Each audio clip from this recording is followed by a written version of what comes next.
Ya tentu atas nama pemerintah dan seluruh masyarakat Sulawesi Selatan menyampaikan selamat merayakan Hari Raya Imlek Gong Sifacai.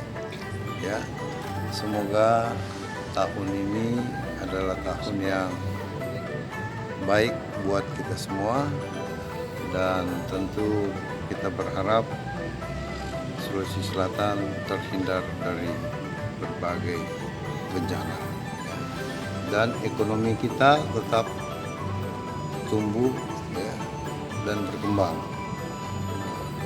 Saya kira